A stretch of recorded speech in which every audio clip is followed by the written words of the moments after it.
Hello, আসসালামু আলাইকুম। আজকে সম্পূর্ণ নতুন একটা অধ্যায় শুরু হতে যাচ্ছে, মোলের ধারণা ও রাসায়নিক গণনা।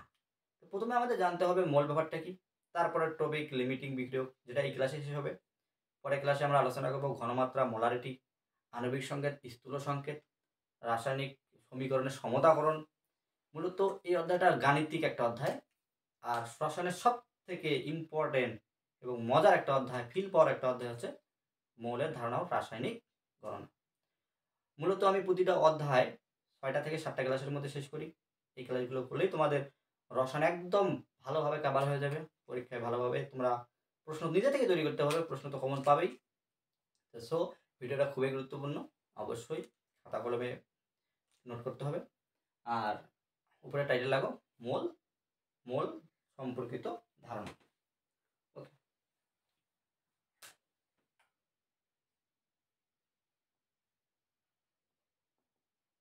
মোল মোল সম্পর্কে ধারণা দেওয়ার আগে আমি প্রথমে কাউকে কোনোদিন সংজ্ঞা পড়াই না, যে সংজ্ঞা এটা ওটা। প্রথমে ব্যাপারটা বুঝতে হবে, তারপর সংজ্ঞা তুমি নিজে থেকে বলতে হবে। তো দেখো মোল, আমি একটা জিনিস লিখলাম হাইড্রোজেন, আরেকটা লিখলাম অক্সিজেন, আরেকটা লিখলাম কার্বন, আরেকটা লিখলাম মনে করো নাইট্রোজেন। এই যে একটা একটা করে লিখলাম, এগুলাকে বলা হয় পরমাণু। সিঙ্গেল ভাবে লিখলে এটাকে কি বলা হয়? পরমাণু। আর এই পরমাণুর এক একটার কিন্তু ভর আছে। যেমন হাইড্রোজেনের ভর 1 গ্রাম, পারমাণবিক ভর। পরমাণুর ভরকে কি বলা হয়? পারমাণবিক ভর। অক্সিজেনের কত? 16 গ্রাম। যারা পারমাণবিক ভর সম্পর্কে কোনো রকমের আইডিয়া নেই, তারা পারমাণবিক ভর shortcut tricks Rupon chemistry search করলেই তোমরা পেয়ে যাবা। যাক, হাইড্রোজেনের ভর 1, অক্সিজেনের 16, কার্বনের কত? 12, নাইট্রোজেনের 14। এই যে পরমাণুগুলোর ভরকে কি বলা হয়? পারমাণবিক ভর। তার মানে এগুলো সবগুলো কি ভর? পারমাণবিক ভর।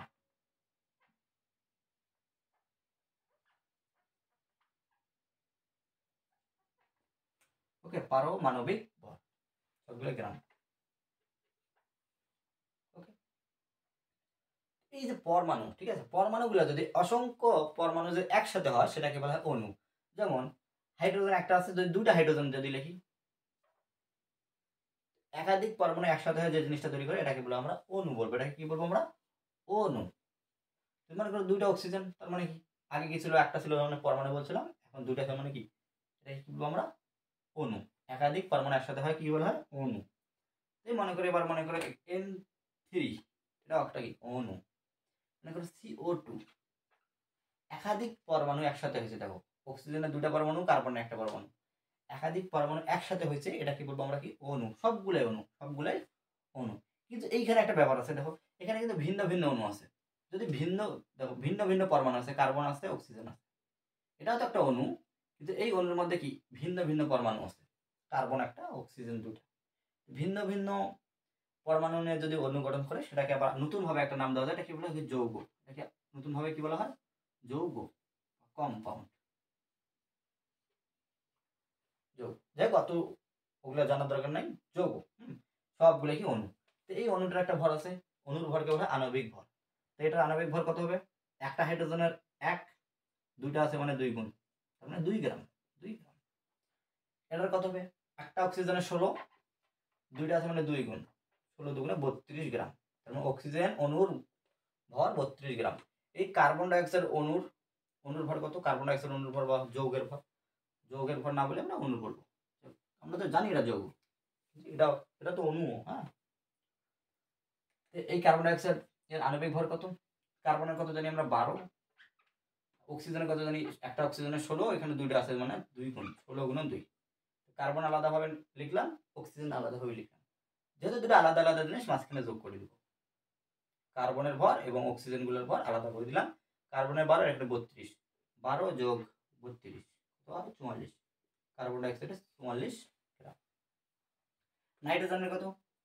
N3 এর কত হবে? একটা নাইট্রোজেনের কত? 14, তিনটা আছে 3 গুণ, কত? 3 4 12, 3 1 3 আর 4 42 গ্রাম। এগুলো সবগুলো কি? আণবিক ভর, মলিকুলার ওয়েট, আণবিক ভর।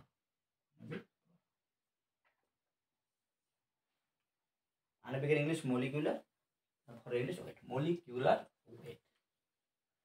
চলো এবার আমাদের মোল সম্পর্কে ধারণা নিতে হবে। মোল, মোল NH3 এর আণবিক ভর কত? নাইট্রোজেনের 14, একটা হাইড্রোজেনের 1, 3টে আছে 3 গুণ 14 আর 3 যোগ করলে হয় 17 গ্রাম। 17 গ্রাম। তার মানে NH3 কে বলা হয় অ্যামোনিয়া। অ্যামোনিয়া অ্যামোনিয়া অ্যামোনিয়ার আণবিক ভর 17। এই আণবিক ভর নিচে সুন্দরভাবে ছোট্ট করে আমরা লিখবো 1 মোল। 1 মোল, ঠিক আছে? তার মানে কি বলা যায়? 1 মোল NH3 এর ভর কত? 17 গ্রাম। 1 মোল NH3 এর ভর কত? 17 গ্রাম। একইভাবে যদি আমি এইভাবে আরেকটা লিখি, sulphur dioxide SO2, sulphur dioxide, একটা সালফারের 32, একটা অক্সিজেনের 16, দুটো আছে 2 গুণ 32 যোগ 32 64 গ্রাম। ওকে, 64 গ্রাম। তো এটা নিচে সুন্দরভাবে লিখবো আমরা কি 1 মোল। তার মানে এখান থেকে কি বলা যায়? 1 মোল SO2 এর ভর কত? 64 গ্রাম। ঠিক আছে, 1 মোল SO2 এর ভর কত? 64 গ্রাম। তোমাকে যদি এখন সুন্দরভাবে তোমাকে যদি আমি বলি carbon dioxide, 1 mole carbon dioxide সমান কত গ্রাম? 1 মোল কার্বন ডাইঅক্সাইড কত গ্রাম? করা যাবে না? কার্বনের কত? 12, অক্সিজেনের 16 গুণ 2, 12 আর 32 যোগ করলে 44 গ্রাম। 1 মোল কার্বন ডাইঅক্সাইড সমান কত? 44 গ্রাম। ওকে, সুন্দর। 1 মোল সমান সমান কত গ্রাম হবে সেটা আমরা সুন্দরভাবে নির্ণয় করতে পারি। এবার আমাদের যেটা জানতে হবে অ্যাভোগাড্রো সংখ্যা। অ্যাভোগাড্রো সংখ্যা, এই যে 1 মোলের নিচে আমরা সুন্দরভাবে আরেকটা সংখ্যা লিখবো 6.02 10⁻23 টি। এত টি, এটা অণু না পরমাণু? পরমাণু না, সরি, অণু। অনেকগুলো যেহেতু আছে অণু, এতটি অণু। সুন্দরভাবে লিখবো এতটি অণু। 6.02 10⁻23 টি অণু। ওকে, তার মানে কি বোঝায়? 1 মোল অ্যামোনিয়ার মধ্যে কতটি অণু আছে? 6.02 10⁻23 টি অণু আছে। এটার নিচে আমরা 1 মোলের নিচে এটা লিখতে পারি একই সংখ্যা বারবার 6.02 10⁻23 টি। এটা যেহেতু অণু, মানে এতটি অণু। 1 মোল সালফার ডাইঅক্সাইডের অণুর সংখ্যা কত? 6.02 10⁻23 টি অণু।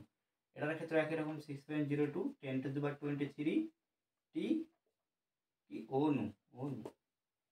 ওকে, এতটি অণু বুঝা গেল? এই যে এইটাকে বলে আমরা কি, এই যে নিচে 1 মোল লিখছি, এটাকে বলবো আমরা এন মানে কি? মোল। এন দ্বারা আমরা প্রকাশ করবো মোল সংখ্যা। এন দ্বারা কি বোঝায়? মোল। ওকে, আর এই যে এটা আছে, এটাকে বলবো আমরা অ্যাভোগাড্রো সংখ্যা। Avogadro's number. Avogadro's number. এটাকে যদি আমরা প্রকাশ করি, এটাকে সুন্দরভাবে আমরা প্রকাশ করব এই যে x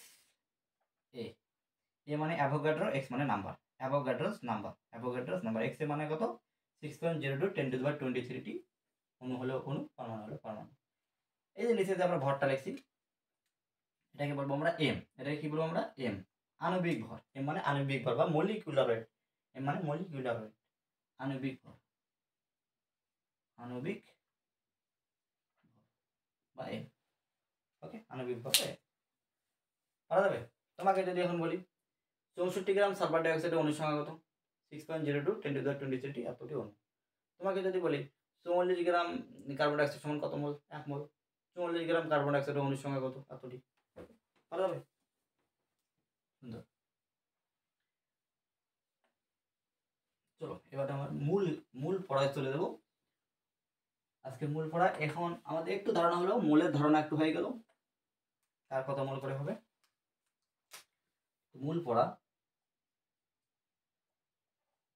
calcium oxide plus carbon dioxide, calcium carbonate, CaCO3।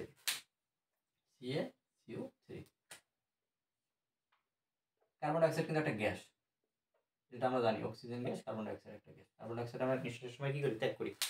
যাই হোক, এই যে এরকম অসংখ্য বিক্রিয়া করতে করতে তোমাদের একটা আয়ত্ত চলে আসবে। আপাতত ভয় পাওয়ার কিছু নাই। তোমরা অনেকে জানো রসায়ন মানে শুধু বিক্রিয়া, অতটাও বিক্রিয়া না। দেখো, ক্যালসিয়াম অক্সাইড, এটাকে বলা হয় কি? Calcium oxide. অক্সাইড। ক্যালসিয়াম অক্সাইডকে বলা হয় লাইম, LIME। লাইম মানে কি? চুন। লাইম মানে চুন, ঠিক আছে। ক্যালসিয়াম কার্বনেটকে বলা হয় লাইম, এটা ক্যালসিয়াম কার্বনেট, এটাকে বলা হয় লাইমস্টোন। লাইমস্টোন মানে কি? চুনা পাথর, চুনের পাথর, চুনা পাথর, স্টোন মানে পাথর, ঠিক আছে। তাহলে চুনের সঙ্গে ক্যালসিয়াম অক্সাইড, চুনা পাথরের সঙ্গে ক্যালসিয়াম কার্বনেট। আর একটা আছে চুনের পানি, লাইম ওয়াটার। লাইম ওয়াটার অর্থাৎ চুনের পানি। চুনের পানির সংকেত ক্যালসিয়াম হাইড্রোক্সাইড, CaOH2। দেখো এই OH2, OH যে আবার 2 আছে, H2 এর মতো একটা ব্যাপার, এটাকে বলা হয় চুনের পানি। চুনের পানি। এখন মোল যেহেতু করা, এটার প্রথমে ঘন নির্ণয় করবে, এটার ঘন নির্ণয় করবে, এটার ঘন নির্ণয় করবে। ক্যালসিয়াম অক্সাইডের ভর কত? ক্যালসিয়ামের তোমার হচ্ছে 40 আর এটা হচ্ছে 16, 56 গ্রাম। এটার আণবিক ভর কত? কার্বন ডাইঅক্সাইডের 44 গ্রাম।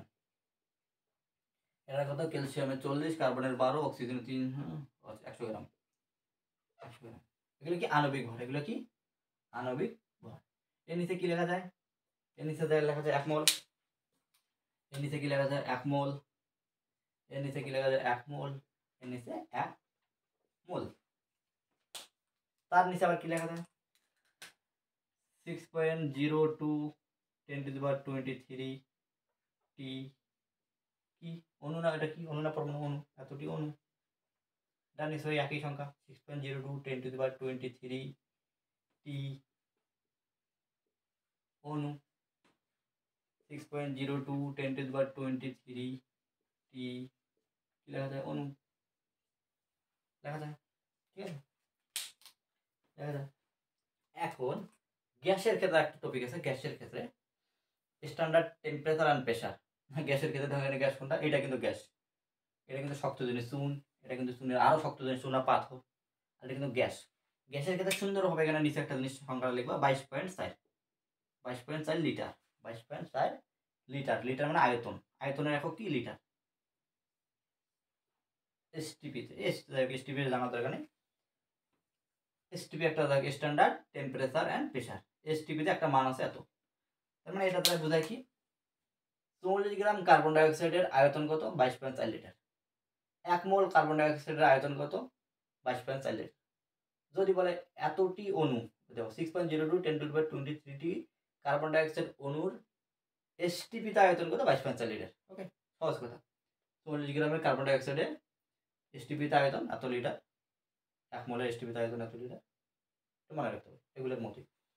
এখন এখান থেকে প্রশ্ন আসবে, এখান থেকে ঐকিক নিয়ম বানান শিখতে হবে। প্রশ্নটা হচ্ছে যে তোমার 100 গ্রাম ক্যালসিয়াম অক্সাইড কত গ্রাম কার্বন ডাইঅক্সাইড এর সাথে বিক্রিয়া করে? এই যে অ্যারো চিহ্নটা আছে, অ্যারো চিহ্নটার এই পাশেগুলোকে বলে বিক্রিয়ক, ওই পাশেগুলোকে বলা হয় উৎপাদ। মানে কি বিক্রিয়ক বলার কারণ কি? এরা বিক্রিয়া করে ওইগুলো উৎপন্ন করে। অ্যারো চিহ্ন এই পাশেগুলোকে বলে বিক্রিয়ক, উল্লেখিত উৎপাদ। কি বলছে? 100 গ্রাম ক্যালসিয়াম অক্সাইড, এই যে 100 গ্রাম ক্যালসিয়াম অক্সাইড কত গ্রাম কার্বন ডাইঅক্সাইডের সাথে বিক্রিয়া করে? ক্যালসিয়াম অক্সাইড কার্বন ডাইঅক্সাইডের সাথে বিক্রিয়া করে কত গ্রাম? 156 গ্রামে, দেখো 56 গ্রামে 44 গ্রামের সাথে বিক্রিয়া করে।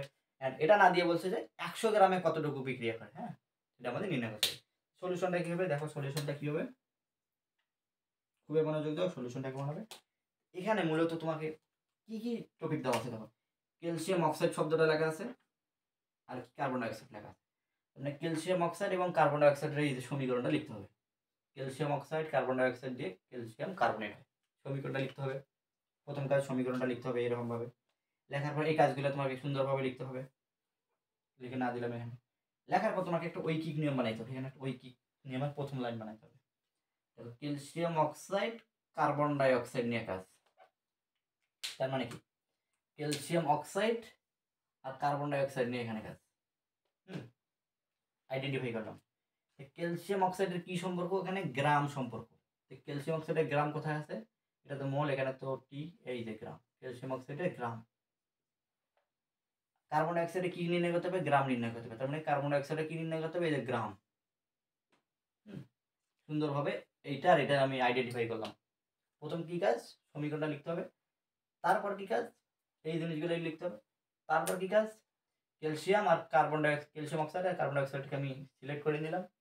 তারপর এটাও গ্রাম সম্পর্ক, এখানেও গ্রাম লেখা আছে, তার মানে এই যে গ্রাম আর গ্রামে বক্স করে দিয়ে নিলাম। এখন এই যে গ্রাম আর এই গ্রামটার মধ্যে একটা প্রথম লাইন লিখতে হবে। এখন দেখো প্রথম লাইন কিভাবে লিখবো, কার্বন ডাইঅক্সাইড যেহেতু নির্ণয় করতে হবে, এটা ডান দিকে রাখবো ঐকিক নিয়মের। এইভাবে লিখতে হবে, 56 gram calcium oxide 44 gram carbon ডাইঅক্সাইডের সাথে বিক্রিয়া করে। 56 গ্রাম ক্যালসিয়াম অক্সাইড বিক্রিয়া করে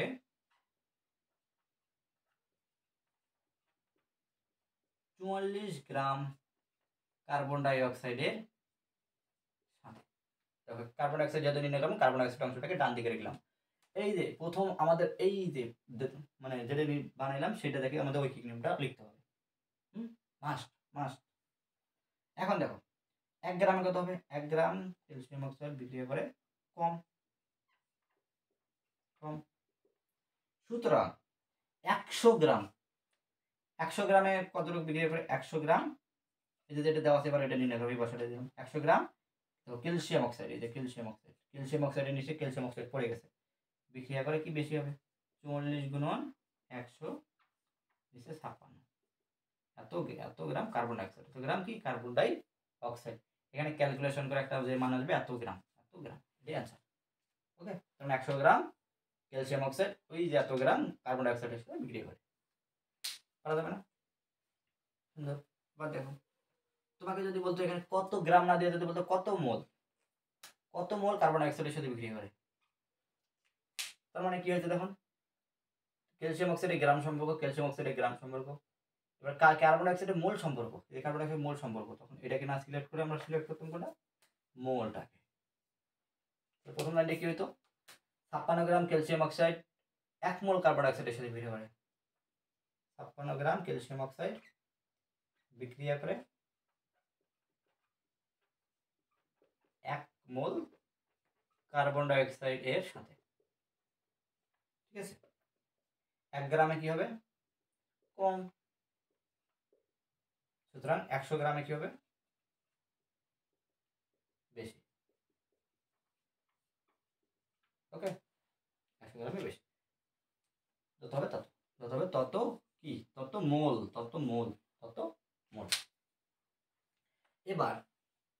এবার যদি এরকম থাকতো, এখানে যদি দেওয়া থাকতো 2 মোল ক্যালসিয়াম অক্সাইড কত মোল কার্বন ডাইঅক্সাইডের সাথে বিক্রিয়া করে, ক্যালসিয়াম অক্সাইডের কিন্তু এবার মোল সম্পর্ক, তখন এই যে গ্রাম সম্পর্ক না দিয়ে কোন সম্পর্ক, এবার মোল সম্পর্ক। এই যে মোল সম্পর্ক, প্রথম লাইনটি কি হবে, 1 mole calcium oxide 1 mole carbon ডাইঅক্সাইডের সাথে বিক্রিয়া করে, 1 মোল ক্যালসিয়াম অক্সাইড বিক্রিয়া করে কত, 1 মোল কার্বন ডাইঅক্সাইডের সাথে। সুতরাং এখানে তো 1 মোল তো নির্ণয় করা লাগতেছে না, 1 মোল তো দেওয়া আছে। এবার 2 মোল বিক্রিয়া করে কত সাথে, 2 মোলে কি হবে, বেশি হবে, বেশি হবে 1 গুণন 2, 2 মোল কার্বন ডাইঅক্সাইড। ওকে, করা যাবে। আচ্ছা, এবার তোমাকে যদি বলা হয় 2 মোল ক্যালসিয়াম অক্সাইড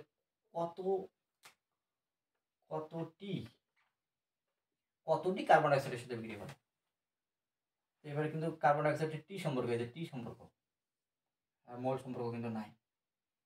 কি লিখতে হবে, 1 মোল ক্যালসিয়াম অক্সাইড এতটি কার্বন ডাইঅক্সাইডের সাথে বিক্রিয়া করে, 1 মোল ক্যালসিয়াম অক্সাইড বিক্রিয়া করে 6.02 10⁻23 টি কার্বন ডাইঅক্সাইড অণুর সাথে। ওকে, সুতরাং 2 মোল ক্যালসিয়াম অক্সাইড বিক্রিয়া করে কত, দ্বিগুণ হবে, 2 গুণন 6.02 10⁻23 টি, ক্যালকুলেশন করে যত হবে এত টি।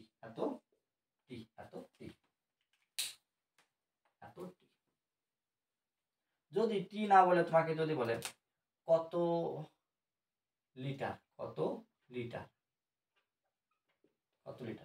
এসটিপিটা উল্লেখ করা থাকতে পারে, এসটিপিতে কত litre, standard temperature and pressure, এসটিপিতে কত লিটার কার্বন ডাইঅক্সাইড বিক্রি করে, তার মানে কি, তখন আর এটা থাকবে না, তখন এই যে এটা গ্যাসের ক্ষেত্রে এটা বাড়তিভাবে লিখতে হবে। তার মানে কি 1 মোল ক্যালসিয়াম অক্সাইড বিক্রিয়া করে 22.4 লিটারের সাথে কার্বন ডাইঅক্সাইড।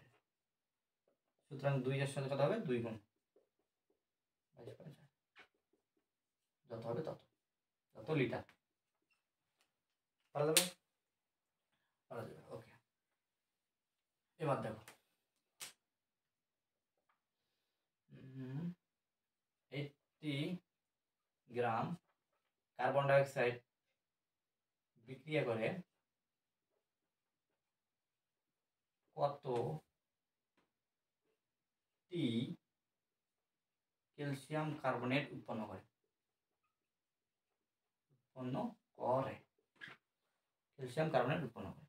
এবার দেখো কার্বন ডাইঅক্সাইড এবং ক্যালসিয়াম কার্বনেটের সম্পর্ক, তার মানে কি কার্বন ডাইঅক্সাইড আর কি ক্যালসিয়াম কার্বনেট, মানে এটাতে এটা বিক্রিয়া করে এটাতে উৎপন্ন করবে নাকি, এটাই বলছে এত গ্রাম কার্বন ডাইঅক্সাইড বিক্রিয়া করে কতটি উৎপন্ন করবে, এই যে কতটি উৎপন্ন শব্দটা দেওয়া আছে, কতটি ক্যালসিয়াম কার্বনেট উৎপন্ন করবে। তার মানে এটার আর কোনো সম্পর্ক নেই, এইটা আর এটার মধ্যে সম্পর্ক, মানে এটার একটা মান দেওয়া থাকে ওইটা থেকে নির্ণয় করতে হবে। হ্যাঁ, এটার একটা মান থেকে ওইটা নির্ণয় করতে হবে। তো এটার কি সম্পর্ক আছে, গ্রাম সম্পর্ক, এই যে গ্রাম সম্পর্ক। আর ক্যালসিয়াম কার্বনের কি সম্পর্ক, টি সম্পর্ক। এইটার এটার মধ্যে একটা ঐকিক নিয়ম বানাও। প্রথম লাইনটা 44 গ্রাম কার্বন ডাইঅক্সাইড বিক্রিয়া করে 6.02 10⁻23 টি ক্যালসিয়াম কার্বনেট উৎপন্ন করে। ওকে, সুতরাং 1 গ্রামের ক্ষেত্রে হবে কম হবে 6.02 10⁻23 ভাগ 44, সুতরাং 88 গ্রামে কত হবে, বেশি হবে 6.02 10⁻23 গুণন 88/44, ক্যালকুলেশন করে যেটা হবে এতটি ক্যালসিয়াম কার্বনেট অণু, ক্যালসিয়াম কার্বনেট অণু। ওকে, এতটি ক্যালসিয়াম কার্বনেট অণু, যতটি হবে যাই হোক এখানে একটা মান বের হবে, এতটি ক্যালসিয়াম কার্বনেট অণু। এখন আলাদাভাবে যদি বলে আলাদাভাবে ক্যালসিয়াম পরমাণু কতটি আছে, কার্বন পরমাণু কতটি আছে, অক্সিজেন পরমাণু কতটি আছে, ঠিক আছে, তখন কি করবো আমরা ক্যালসিয়ামেরটা আলাদাভাবে কতটি আছে, কার্বনের কয়টি আছে, অক্সিজেনের কয়টি আছে, সেটা আমাদের নির্ণয় করতে বলছে। এই যে মানটা আছে ওই মানটার সাথে এখানে ক্যালসিয়াম, এই যোগটার মধ্যে ক্যালসিয়াম কয়টা আছে, একটা, ওই মানটার সাথে 1 গুণ দিব, যত হবে ততটি পরমাণু। এবার দেখো, এবার যদি বলে কতটি, এইটার মধ্যে মানে এই মানটার কতটুকু আবার কার্বন আছে, এই যে মানটা আছে এই মানটার সাথে এখানে কার্বন কয়টা আছে, দেখো একটা আছে, তার মানে 1 গুণ এতটি কার্বন পরমাণু। হ্যাঁ, যদি বলে কতটি অক্সিজেন আছে, তার মানে এই মানটার সাথে কয়টা অক্সিজেন আছে, 3টা, 3 গুণ এতটি অক্সিজেন পরমাণু আছে। ওকে, একটু না বুঝলে সমস্যা নেই, একটু পরে বোঝাই দেবো, বুঝা গেল?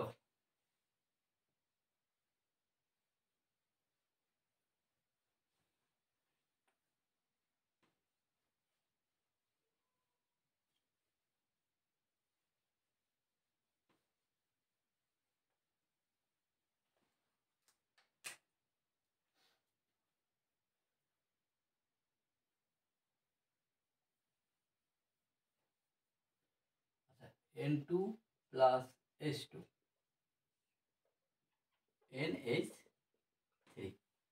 NH3 দেখো এই পাশে অ্যারোসিনের এই পাশে বিক্রিয়ক বলা হয়, এটা কি বলা হয়, উৎপাদ বলা হয়।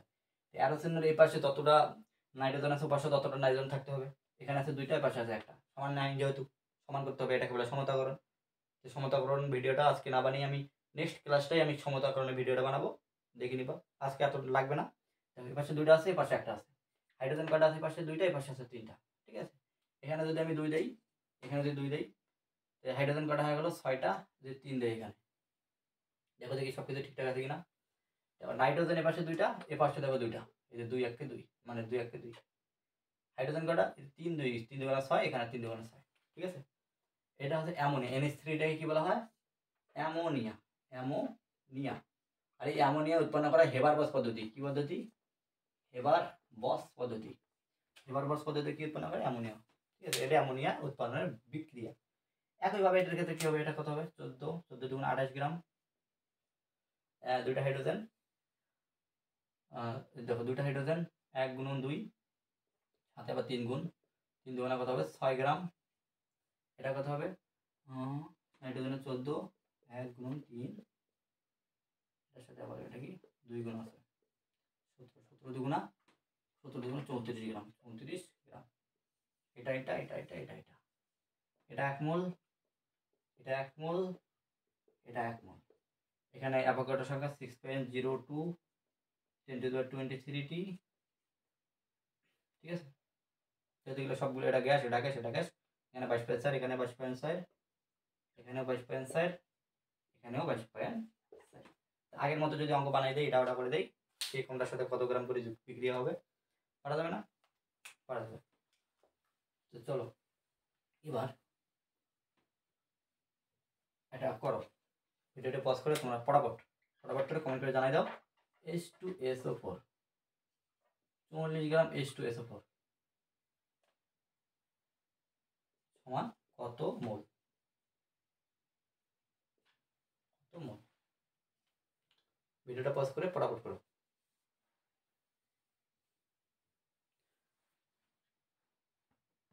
দেখো 44 গ্রাম H2SO4 কত মোল? সলিউশনটা কেমন হবে? সলিউশন ঐকিক নিয়ম দিয়ে করি। প্রথমে আমরা H2SO4 লিখলাম, H2SO4, তারপর কি লিখলাম, এটা আণবিক ভর কত 98 গ্রাম, আণবিক ভর কত করো 2, 32 আর 64, 98 গ্রাম। এর নিচে কত 1 মোল, তার নিচে কত 6.02 10⁻23t, কি হবে অনু, অণু।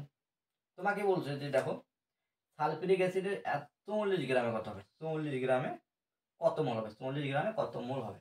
এই সালফিউরিক অ্যাসিডের গ্রাম আর মোলের মধ্যে সম্পর্ক, গ্রাম আর মোলের মধ্যে সম্পর্ক, আমরা এই দুটো থেকে আমাদের প্রথম লাইনটা বানাইতে হবে। 98 গ্রাম সালফিউরিক অ্যাসিড সমান কত 1 মোল, ঐকিক নিয়মটা মানে 98 গ্রাম H2SO4 সমান কত 1 মোল। সুতরাং 1 গ্রাম H2SO4 সমান সমান কম, সুতরাং 44 গ্রাম কত 44 গ্রাম, উপরে কত 1 গুণন 44, নিচে 98, যত হবে তত মোল, তত কি মোল। ওকে, এভাবে আমাদের করতে হবে, এভাবে কি করতে হবে। এবার শর্টকাট ট্রিক্স দেখো, এবার ট্রিক্স দেখো। এই সূত্রটা মনে রাখতে হবে, অবশ্যই মনে রাখতে হবে। হ্যাঁ, মোল, যেহেতু মোল বলছে, মোলকে এন দ্বারা প্রকাশ করে, এন, এন সমান মানে মোল।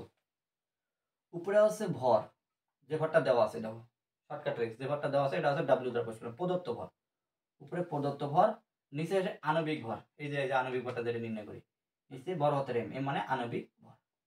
এন সমান সমান ডাব্লিউ বাই এম, এন সমান সমান কি লেখা যায় ডাব্লিউ বাই এম, এটা হচ্ছে সূত্র, এন সমান সমান ডাব্লিউ বাই এম। তো বসাও এন সমান সমান ডাব্লিউ বাই এম, এখানে এন সমান এন এর মান নির্ণয় করো, এন মানে মোল সংখ্যা নির্ণয় করবে, মোল নির্ণয় করবো, মোল এন নির্ণয় করবো, উপরে ডাব্লিউ নিচে কি এম।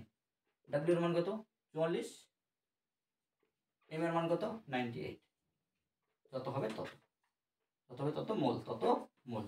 দেখো ঐকিক নিয়মেও দেখো একই অ্যান্সার পাবো, শর্টকাটে একই অ্যান্সার পাবো। দেখো এখানে উপরে 44 নিচে 98, এখানে উপরে 44 নিচে 98, মানে একই মান পাবো। ওকে, এটা যেহেতু আমাদের কাছে সহজ, তার মানে আমরা শর্টকাট ট্রিক্সটা মনে রাখবো, এন সমান সমান ডাব্লিউ বাই এম, এন সমান সমান ডাব্লিউ বাই এম।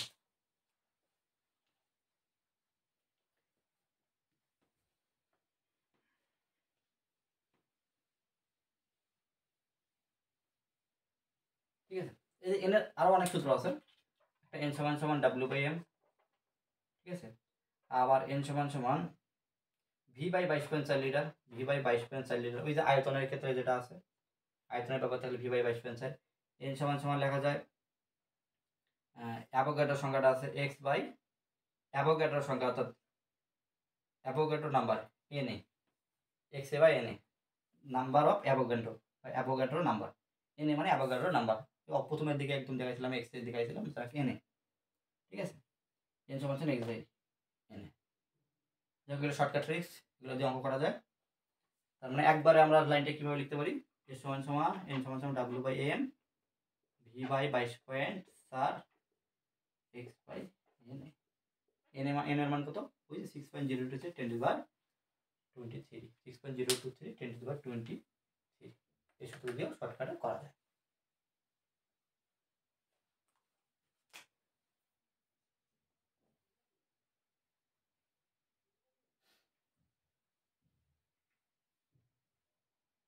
দেখো 10 গ্রাম সোডিয়াম হাইড্রোক্সাইড এর এসটিপিতে আয়তন কত? আয়তন কত? 10 গ্রাম সোডিয়াম হাইড্রোক্সাইডের এসটিপিতে আয়তন কত? আয়তনকে ভি দ্বারা প্রকাশ করা হয়। আর এর একক কি? দেখো আয়তন একক লিটার। আয়তন একক কি? লিটার। তো আমরা কি দেখো এখানে কি গ্রাম আছে, এটা কিসের মান? যেটা ভর দেওয়া থাকে এটা ডাব্লিউর মান। আর এখান থেকে যে নির্ণয় করে এটা এম এর মান। আমাদের কি নির্ণয় করতে হচ্ছে? ভি এর মান। ডাব্লিউ এম আর ভি দিয়ে কোন সূত্র হবে? এই যে ডাব্লিউ এম আর ভি, তার মানে এই যে একটু অংশ নিয়ে আমাদের সূত্রটা বানাইতে হবে। এগুলো কি বাদ।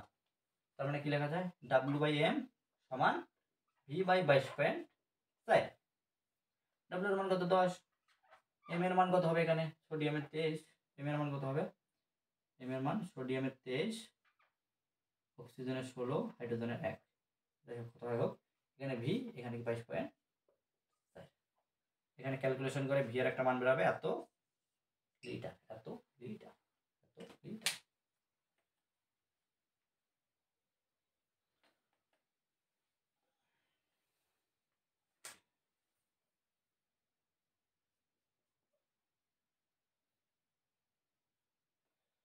ওয়ান পয়েন্ট ফাইভ মোল H2SO4 এ অণুর সংখ্যা কত? অণুর সংখ্যা কত? এটা দিলাম। 1.5 মোলে অণুর সংখ্যা কত? তার মানে কি এখানে কি এটা মোল, এটা কিসের মান? এন এর মান। এটা এর মান। অণুর সংখ্যা মানে এই যে এক্স মানে অণুর সংখ্যা, এক্স মানে অণুর সংখ্যা। এটা আমাদের এক্সটা নির্ণয় করতে হবে। আমরা কি জানি? এন সমান সমান, তখন এইটা আর এটা নিয়ে কাজ। এন সমান সমান X by N A. X by N A. N এর মান কত? 1.5। এক্স এর মান আমাদের নির্ণয় করতে হবে। আর এন এ মানে অ্যাভোগাড্রো নাম্বার। এ অ্যাভোগাড্রো, এন মানে নাম্বার। অ্যাভোগাড্রো নাম্বার কত? 6.02 10 to the power 23 এতটি। কত হবে? এক্স এর মান কত হবে? 1.5 গুণন 6.02 10 to the power 23 যত হবে ততটি কি? ততটি অণু। ওকে, ততটি অণু। ঠিক গেল, এটা আনসার। যদি কখনো বলে এই সালফিউরিক অ্যাসিডেই হাইড্রোজেনের সংখ্যা কত? হাইড্রোজেন পরমাণুর সংখ্যা কত? হাইড্রোজেন পরমাণুর সংখ্যা কত? আবার যদি বলে সালফারের সংখ্যা কত? যদি আবার বলে অক্সিজেনের বা সংখ্যা কত? ঠিক আছে, প্রথমে আমরা ওই যে অণুর সংখ্যাটা নির্ণয় করলাম। ঠিক আছে, অণুর সংখ্যাটা নির্ণয় করার পর এইখান থেকে এই যে মানটা পাইলাম, এই মানটা পাইলাম, ওই মানটা থেকে হাইড্রোজেন কয়টা আছে দেখো থেকে? হাইড্রোজেন আছে কয়টা? 2টা। ওই মানটার সাথে যদি 2 গুণ করি আমরা হাইড্রোজেন কয়টা আছে সেটা পাবো। এতটি হাইড্রোজেন পরমাণু আছে। ঠিক আছে, তার মানে এটা হাইড্রোজেন নির্ণয় করলাম এভাবে। সালফারটা কি হবে কত দেখি? ওই মানটার সাথে সালফার কয়টা আছে? একটা আছে, 1 গুণ, যত হবে অতটি সালফার পরমাণু আছে। অক্সিজেন কয়টা হবে? অক্সিজেন ওই মানটার সাথে 4 গুণ দিব, 4টা যেহেতু আছে, এতটি অক্সিজেন পরমাণু আছে। ওকে, এবার আমাদের মোস্ট ইম্পর্টেন্ট, ভয়ঙ্কর একটা ইম্পর্টেন্ট টপিক, লিমিটিং রিয়াজেন্ট বা লিমিটিং বিক্রিয়ক।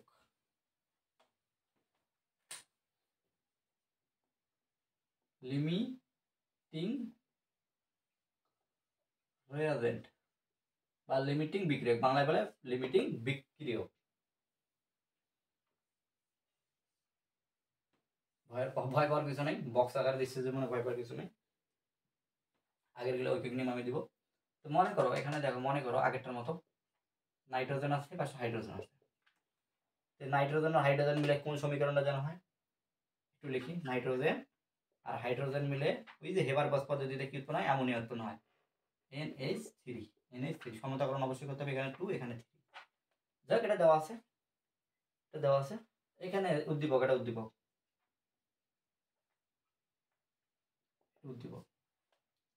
এখানে দেওয়া আছে যে তোমার 28 গ্রাম 28 গ্রাম N2 আছে, 28 গ্রাম N2 আছে। 28 গ্রাম N2 কত গ্রাম হাইড্রোজেনের সাথে বিক্রিয়া করে, আর এপাশে মনে করি অ্যামোনিয়া, এপাশে কি NH3, ওগুলো পড়ে। হ্যাঁ, যাই হোক 28 গ্রাম নাইট্রোজেন গ্যাস কত গ্রাম হাইড্রোজেনের সাথে বিক্রিয়া করে, এটা আমাদের নির্ণয় করতে হবে ঐকিক নিয়মে। তো প্রথম কাজ কি আমাদের, এটা সলিউশন। প্রথম কাজ আমাদের নাইট্রোজেনের কত গ্রাম, 14 গ্রাম, হাইড্রোজেনের কত গ্রাম, 6 গ্রাম। এটা তো লাগতেছে না, যেহেতু হাইড্রোজেন নিয়ে কাজ, এটা লিখলাম। তো নাইট্রোজেনের কি সম্পর্ক, গ্রাম সম্পর্ক, নিচে 1 মোল লেখা যায়, 1 মোল, যদিও মোলের কাজ নাই।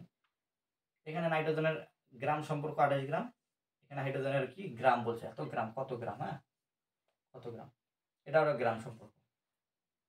ঐকিক নিয়মের প্রথম লাইনটা কি হবে, 14 গ্রাম নাইট্রোজেন বিক্রিয়া করে 6 গ্রাম হাইড্রোজেনের সাথে, সুতরাং 1 গ্রাম কত হবে, 1 গ্রামের কম হবে, কত হবে 6/14। সুতরাং 28 গ্রাম N2 বিক্রিয়া করে 6 গুণন 28, বেশি হবে যেহেতু গুণ হবে, কত হবে 14 দুগুণ 28, 6 দুগুণ 12 গ্রাম, 12 গ্রাম হাইড্রোজেনের সাথে, 12 গ্রাম হাইড্রোজেনের সাথে। তাহলে এই বক্সে কত হবে, 12 গ্রাম। ওকে, পারা যাবে, ঠিক আছে। এবার তোমাকে যদি বলে 28 গ্রাম থেকে কত গ্রাম অ্যামোনিয়া উৎপন্ন হবে, NH3 উৎপন্ন হবে, কত গ্রাম, ঠিক আছে, কত গ্রাম, কি হবে তখন, এই যে এটা গ্রামটা লেখা লাগতো, কত হবে 2 গুণ 17, 34 গ্রাম, এটা কত 34 গ্রাম। ঐকিক নিয়ম দিয়ে পারা যেত না, 14 গ্রাম নাইট্রোজেন গ্যাস বিক্রিয়া করে 34 গ্রাম অ্যামোনিয়া উৎপন্ন করে, 1 গ্রাম হতো, সুতরাং 28 গ্রাম এত। তো ওদিকে আমরা না যাই, একটু এদিকে দেখি। তো 28 গ্রাম বিক্রিয়া করে 12 গ্রামের সাথে, যদি এই বক্সটাতে, উদ্দীপকটাতে আমি এখানে 12 গ্রাম না দিয়ে যদি আমি এখানে দিতাম 5 গ্রাম, যদি দিতাম, 28 গ্রাম বিক্রিয়া করতে কিন্তু 12 গ্রামের সাথে, কিন্তু এখানে কি 5 গ্রাম দিছি, কি দেবে, শর্ট পড়ে গেল না, হাইড্রোজেনটা শর্ট পড়ে গেল না। দেখো 28 গ্রাম N2 বিক্রিয়া করে 12 গ্রাম হাইড্রোজেনের সাথে, কিন্তু উদ্দীপকে দেওয়া আছে কত, 5 গ্রাম, তার মানে এটা কি শর্ট পড়ে গেল, যেটা শর্ট পড়ে যাবে সেটাকে বলা হয় লিমিটিং। এটা লিমিটের মধ্যে, মানে খুব তাড়াতাড়ি শেষ হয়, এটাকে বলে লিমিট, সীমা, মানে সীমার মধ্যে আছে, মানে কম, এটাকে বলে লিমিটিং বিক্রিয়ক, যেটা কম সেটাকে কি বলা হয়, লিমিটিং বিক্রিয়ক। আর যেহেতু এটা বেশি হয়ে গেল, যেটাকে লিমিটিং বলি তার অপশনটাকে বলে এক্সেস, অর্থাৎ বেশি হয়ে গেছে এটা, ঠিক আছে। লিমিটিং, আমি এটাকে এল আর দ্বারা বলবো, এল মানে লিমিটিং, আর মানে রিঅ্যাক্টেন্ট, 12 গ্রাম হওয়ার কথা ছিল কিন্তু কম পড়ে গেছে, 5 গ্রাম হয়ে গেছে, মানে সে কি দ্রুত শেষ হয়ে যাবে, এটার সাথে এটা বিক্রিয়া করে দ্রুত শেষ হয়ে যাবে। যদি এখানে মনে করো 12 গ্রামই আছে, এখানে 12 গ্রামই আছে, এইখানে মনে করো 28 গ্রামের বদলে মনে করো 20 গ্রাম আছে, এবার দেখো উল্টা হবে, একটু কল্পনা করো, 12 গ্রাম কিন্তু বিক্রিয়া করতো 28 গ্রামের সাথে, কিন্তু এখন দেখো 12 গ্রাম 20 গ্রামের সাথে, মানে কি এটা কম পড়ে গেছে, তো এটাকে বলবো আমরা এলআর, লিমিটিং বিক্রিয়ক, এটাকে বলবো আমরা এক্সেস, এটাকে কি বলবো আমরা এক্সেস। ওকে, তার মানে যে কোনো একটা দেওয়া থাকলে আরেকটা কি নির্ণয় করা যাবে, হ্যাঁ, সেটা গ্রাম দিয়ে হোক আর মোল দিয়ে হোক। চলো এবার একটা অঙ্ক করি,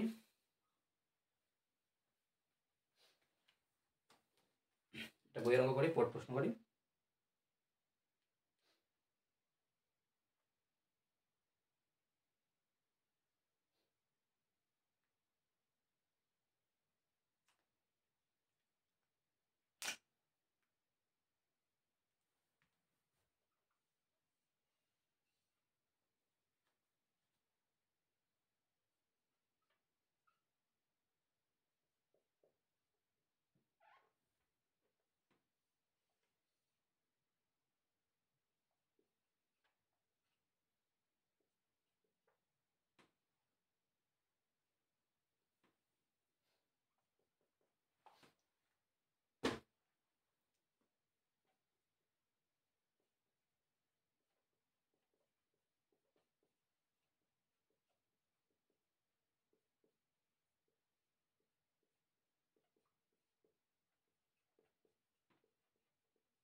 পাশে একটা দেওয়া আছে, পাশে একটা মান দেওয়া আছে।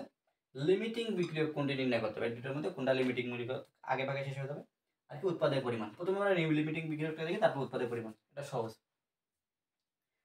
হাইড্রোজেন এবং নাইট্রোজেন গ্যাস দেওয়া আছে, তো এই দুটোর মধ্যে যে বিক্রিয়াটা লিখতে হবে। হাইড্রোজেন এবং নাইট্রোজেনের কোনটা বিক্রিয়া? হাইড্রোজেন আর কি নাইট্রোজেন বিক্রিয়া করে কি উৎপন্ন হয়? Ammonia, NH3। এখানে দুইটা আর হাইড্রোজেনের সামনে 3। ভালো কথা। এখানে কত গ্রাম? এখানে 6 গ্রাম, এখানে 14 গ্রাম, এখানে কত গ্রাম? 34 গ্রাম। 34 গ্রাম।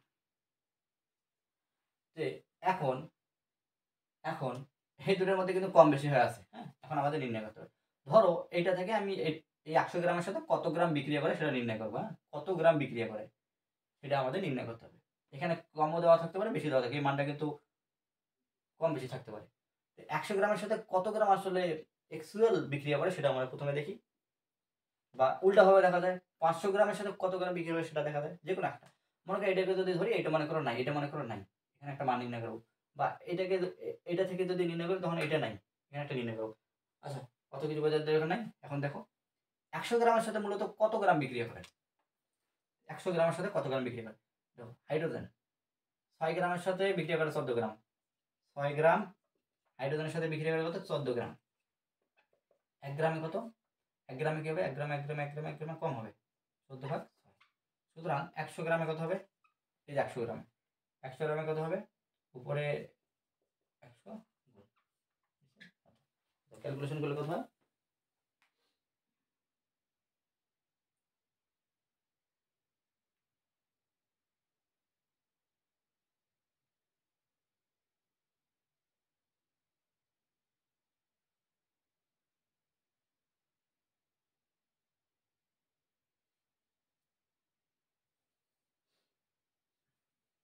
আচ্ছা, এখানে একটু ভুল আছে। এখানে কিন্তু একটা নাইট্রোজেনের 14, দুটার কত হবে?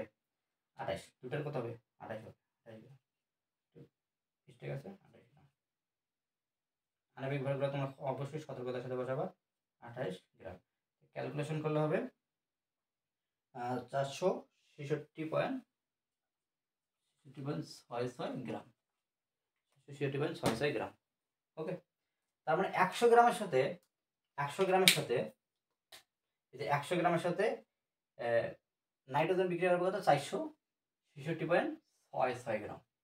ঠিক আছে, কিন্তু দেওয়া আছে কত? 500 গ্রাম বেশি দেওয়া আছে, বেশি দেওয়া আছে। তার মানে কি বেশি হয়ে গেছে? তার মানে এটা এক্সেস আর এটা কি লিমিটিং বিক্রিয়ক। লিমিটিং বিক্রিয়ক উল্টাভাবে একটু চিন্তা ভাবনা করো। দেখো 500 গ্রাম বিক্রিয়া করে 100-র সাথে, তার মানে কি 466 গ্রাম বিক্রিয়া করবে কি 100 থেকে কম? অবশ্যই কম হবে, অবশ্যই কম হবে। তো এখানে 100 গ্রাম দেওয়া যেতে হলো, তার মানে কি এটা কি লিমিটিং বিক্রিয়ক। সরি 466 গ্রামে, দেখো 466 গ্রাম বিক্রিয়া করে 100 গ্রামের সাথে, 466 গ্রাম বিক্রিয়া করে 100 গ্রামের সাথে। তো 500 গ্রামে কত বিক্রিয়া করবে? 500 গ্রামে আরও একটু বেশি লাগবে। এটার সাথে 100 যদি হয়, 500-র সাথে একটু বেশি লাগবে, তার মানে এখানে একটু কম আছে, তার মানে এটাকে লিমিটিং বিক্রিয়ক। লিমিটিং বিক্রিয়ক। ওকে, যে কোনো একটা ধরে যে কোনো একটা কি লিমিটিং বিক্রিয়ক নির্ণয় করা যায়। উল্টাভাবে আমরা করতে পারতাম, উল্টাভাবে করতে পারতাম। যে দেখো এবার মনে করো এই 500 গ্রাম কত সাথে বিক্রিয়া করে সেটা নির্ণয় করা যেত। 28 গ্রাম N2 বিক্রিয়া করে 6 গ্রামের সাথে, 1 গ্রাম বিক্রিয়া করে কত? কম। সুতরাং 500 গ্রাম বিক্রিয়া করে, 500 গ্রাম বিক্রিয়া করে 6 গুণন 500/28 ক্যালকুলেশন করে একটা মান আসতো, যেটা যেটা কি 100 থেকে কম আসতো। মনে করে ধরলাম 90, এখানে 90 ধরলাম 500 গ্রামের সাথে বিক্রিয়া করে 90। উল্টাভাবে যদি করে 90, তার মানে কি আছে 100, কি হয়ে যাবে? লিমিটিং বিক্রি হয়ে যাবে। ওকে, না সরি, মানটা একটু বেশি আসবে, 110 আসবে, 110 মানে 110 বেশি আসবে, মানে শর্ট পড়ে গেছে। 500 গ্রামের সাথে বিক্রি করে 110, তো এখানে আর কম পড়ে গেল না। এটা কি লিমিটিং বিক্রি, এটা কি এক্সেস। যে কোনোভাবে করো না কেন এটা লিমিটিং বিক্রি হবে, যেটা কম পড়বে। হ্যাঁ, যেটা কম পড়ে সেটাকে বলা হয় লিমিটিং বিক্রিয়ক। যারা বোঝা গেছো, আর যারা বোঝো না একটু রিভার্স করে আস্তে আস্তে বোঝার চেষ্টা করো। যেটা কম পড়ে সেটাকে বলা হয় লিমিটিং বিক্রিয়ক। এখন তোমাকে যদি আমি বলি তোমার বাসায় মেহমান আছে, তুমি আবার তোমার চা খাইতে দিতে হবে, হ্যাঁ চা খাইতে দিতে হবে। মেহমান আছে 20 জন। তুমি একটা চা বানাও, একটা চা 2 চামচ চিনি দাও, 2 চামচ চিনি দাও, আর একটা টি ব্যাগ দাও।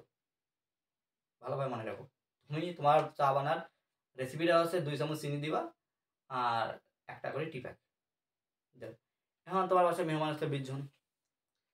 তুমি এখন রান্নাঘরে গেলে, রান্নাঘরে গিয়ে দেখলে যে 20 জনের জন্য চা বানানোর জন্য 40 চামচ চিনি আছে, ঠিক আছে, 40 চামচ চিনি আছে। 40 চামচ চিনি হলে 20 জনের হবে, কিন্তু কিন্তু টি ব্যাগ আছে 10টা। টি ব্যাগ আছে 10টা, শর্ট পড়ে গেছে টি ব্যাগ। তুমি এখন বলো যেটা কম সেটাকে কি বলে? লিমিটিং বিক্রিয়ক। এখানে লিমিটিং বিক্রিয়কে তোমার টি প্যাকটা আছে কি লিমিটিং বিক্রিয়ক, শর্ট পড়ে গেছে সেটাকে লিমিটিং বিক্রিয়ক। এখন তুমি চা বানাবা, আসলে তুমি চা উৎপন্ন করবা, এখন দেখেন কয়টা চা বানাইতে পারবা? চিনি বেশি থাকলে সমস্যা নেই, টি প্যাক তো আছে 10টা, মানে তোমার কাছে যেটা কম পরিমাণ আছে সেটার উপর নির্ভর করবে তুমি কয়টা চা বানাইতে পারবে। তার মানে তুমি 10টার বেশি চা বানাইতে পারবে না। তার মানে তোমার কাছে লিমিটিং বিক্রিয়ক অর্থাৎ টি প্যাক আছে 10টা, কারণে তোমার ওই টি প্যাকের উপর নির্ভর করবে তুমি কতটা চা বানাইতে পারবা। তার মানে ওই যে সেটা কম পড়ছে সেটার উপর নির্ভর করে তুমি কতটা চা উৎপন্ন করতে পারবা। তার মানে উৎপাদের পরিমাণ লিমিটিং বিক্রিয়কের উপর নির্ভর করে। লিমিটিং বিক্রিয়কের মান থেকে উৎপাদের মানটা নির্ণয় করতে হয়। তো দেখো উৎপাদের পরিমাণ আমাদের নির্ণয় করতে বলছে, লিমিটিং বিক্রিয়ক কোনটা? এটা লিমিটিং বিক্রিয়ক। এই যে লিমিটিং বিক্রিয়কের যে মানটা আছে এই মানটা থেকে আমাদের উৎপাদের পরিমাণ নির্ণয় করতে হবে, ঠিক আছে। দেখো লিমিটিং বিক্রিয়কের মান কত? 10 না 100 গ্রাম। এই জায়গা থেকে আমাদের কি নির্ণয় করতে হবে? উৎপাদ কি? হাইড্রোজেন এবং নাইট্রোজেন বিক্রিয়া করে কি অ্যামোনিয়া উৎপন্ন করে। এই উৎপাদের পরিমাণটা আমাদের নির্ণয় করতে হবে। বিক্রিয়াটা একটু আবার লিখি।